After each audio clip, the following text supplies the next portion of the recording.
নবান্ন অভিযান চাকরি হারা শিক্ষাকর্মীদের 5 দফা দাবিতে নবান্ন অভিযান। আমরা শরৎ সদনের সামনে জমায়েত যোগ্য গ্রুপ সি গ্রুপ ডি এবং চাকরি হারা যে সমস্ত শিক্ষাকর্মীরা রয়েছে তারা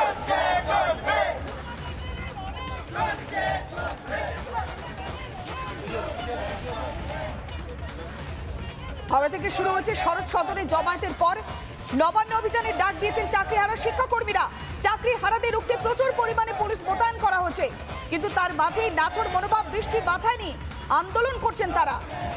সেই ছবি দেখাচ্ছে রিপাবলিক বাংলাতে ফার্স্ট অন। 5 দফা দাবিতে নবান্ন অভিযান। আমরা আরো বিস্তারিত জানবো, সরাসরি রয়েছে আমাদের প্রতিনিধি অনুপম। বৃষ্টি মাথায় নিয়ে নবান্ন অভিযানে তারা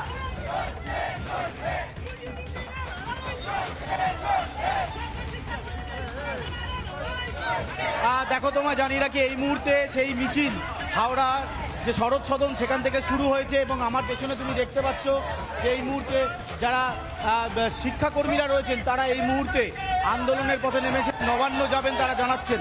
আমি একবার সরাসরি, আপনারা নবান্ন অবধি যেতে পারবেন? পুলিশের ব্যারিকেড রয়েছে, যতদূর আমাদের যাওয়া দরকার আমরা ততদূর যাব। কখন পুলিশ আটকাবে সেটা পরে দেখা যাবে, আমরা যাচ্ছি যতদূর যাওয়া যায়। শিক্ষা ব্যবস্থা তো এই মুহূর্তে মেরুদণ্ড ভেঙে গেছে অনেকেই বলছে। সে তো অবশ্যই মেরুদণ্ড ভেঙে গেছে, কিন্তু সেটাকে যে মেরুদণ্ডটাকে চিকিৎসার মাধ্যমে ঠিক করা যায় সেই চেষ্টাটাও অবধি তো সরকারের নেই। সেই চেষ্টাটুকুও তো করতে পারে তারা। এই যোগ্যরা যে রাস্তায় পড়ে আছে তাদেরকে সঠিক স্থানে তো তারা পৌঁছাতে পারে, সেই চেষ্টাটুকুও তো করছে না তারা। শিক্ষামন্ত্রীর ভূমিকা এখানে কোনো পজিটিভ ভাবে কোনো কিছু দেখতে পাচ্ছি না। তার ভূমিকা এখানে নেগেটিভই, তিনি পুতুলের মতো বিহেভ করছেন।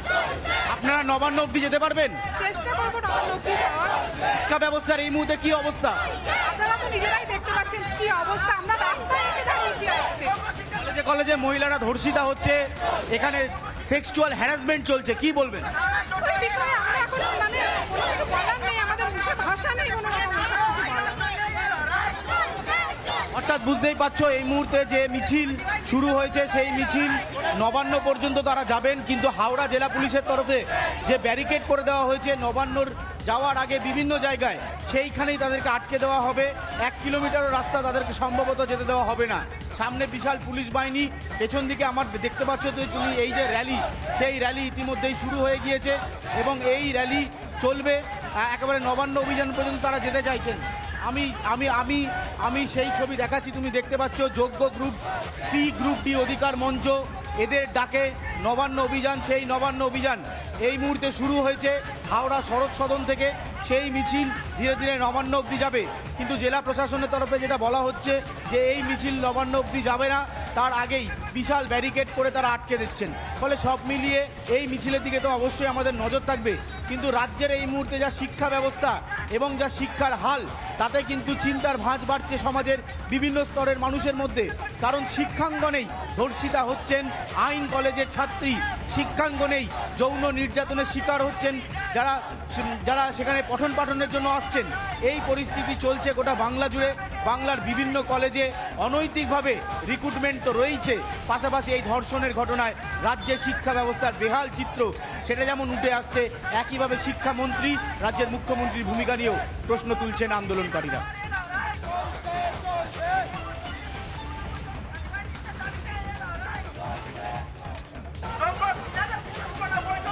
এই মুহূর্তে অনুপম যে ছবি দেখাচ্ছিল চাকরি হারাদের নবান্ন অভিযান। হাওড়া শরৎ সদনে জমায়েতের পর তারা মিছিল করে এগিয়ে আসছেন তাদের গন্তব্য নবান্ন। চাকরি ফেরতের দাবিতে পথে প্রতিবাদে চলছে এই আন্দোলন। বৃষ্টি উপেক্ষা করে ছাতা মাথায় নবান্ন চলো কর্মসূচি গ্রহণ করেছেন চাকরি হারারা। গ্রুপ সি গ্রুপ ডি এবং একই সঙ্গে শিক্ষাকর্মীরা তারা পথে প্রতিবাদে সামিল হয়েছেন। তাদের একটাই দাবি, অবিলম্বে তাদের হকের চাকরি ফেরত দিতে হবে।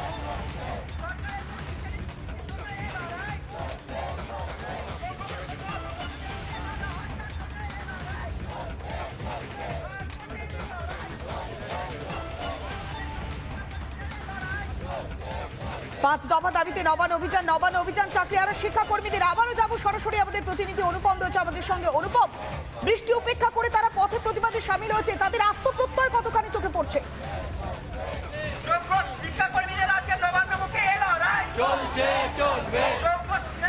একদমই তাই। দেখো, বৃষ্টিকে উপেক্ষা করে এই মুহূর্তে যারা আন্দোলনকারী রয়েছেন, যারা শিক্ষাকর্মীরা রয়েছেন, তারা যাচ্ছেন। আমি আবার একটু কথা বলবো যে এই যা পরিস্থিতি হয়ে রয়েছে গোটা রাজ্যের শিক্ষা ব্যবস্থা, আপনারা কতটা চিন্তায় রয়েছে?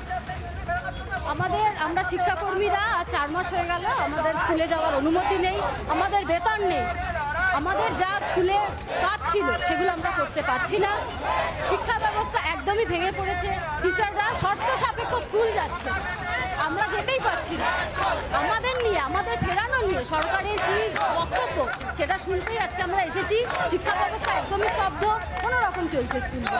নানা ধরনের কন্টেন্ট দেখার জন্য লাইক করুন, শেয়ার করুন আমাদের ফেসবুক পেজ, সাবস্ক্রাইব করুন আমাদের ইউটিউব চ্যানেল। পাশাপাশি অন্যান্য ব্রেকিং নিউজের জন্য অবশ্যই চোখ রাখুন রিপাবলিক বাংলায়।